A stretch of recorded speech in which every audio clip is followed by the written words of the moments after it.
ја повикувам целокупната македонска јавност да види на дело како СДСМ сака да им помогне на граѓаните.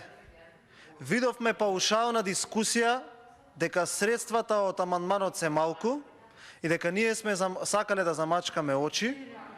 Потоа вие ми укажавте на кој член од деловник јас можам да се повикам и предложив сите заедно да комисиски изгласаме 300 милиони денари, но колешката од СДСМ не го прифати тој предлог.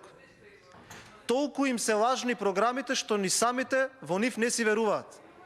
Ова е ветување на СДСМ од 2016 година и прочитав изјава од нивниот партиски председател на Комисија за енергетика, кој што освен што добива тендери за струмица газ, ништо добро не предложил за енергетската состојба во Република Македонија. Многу ми се допаѓа тоа што кажавте две работи. Заеднички сносиме одговорност, што полека ве убедуваме дека треба да прифаќате одговорност. Верувам дека кога ќе дискутираме за ребалансот и целосно ќе ја прифатите одговорноста која што направивте на Република Македонија. А второто, она што кажавте, лопова држи лопова, што признавате де факто дека има лопови во власта, нешто што ние 5 години се обидуваме да ви го објасниме. Колешке, еве јас најдов од каде да ги најдеме парите.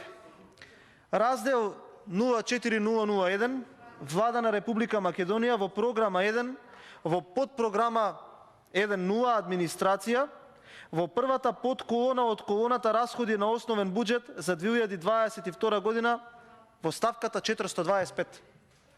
Ете од таму да ги најдеме средствата, 300 милиони денари, за да можеме да го отвориме овој рудник. Ете ја и ставката, ете ги и средствата, еве се конкретно тацна. Но вие тоа нема да го прифатите. Знаете ли зашто? Затоа што вие не мислите за доброто на граѓаните на Република Македонија. Појасно од ова не можеше да го види на очи на целата македонска јавност. Прво се излегува на реплика во обид некој да се навреди, па потоа кога ќе се излезе и ќе се понуди конкретно се, тогаш се одбива, односно само за 10 минути се менува сопствениот став.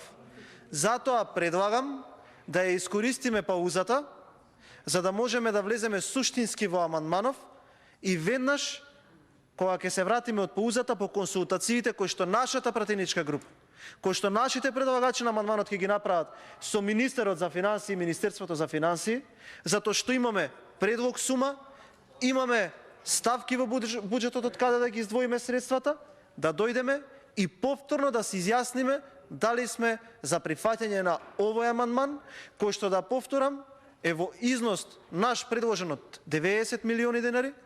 По барање на колешката тој износ ќе го зголемиме, за да се отвори рудникот во Поповјани, со цел да се обезбедат 10 милиони тони на висококалоричен јаглен, за да можат наредните 10 до 12 години таа термоелектроцентрала да произведува струја и Република Македонија да нема енергетски шокови со што би плаќале граѓаните и стопанството поскапа струја. Благодарам.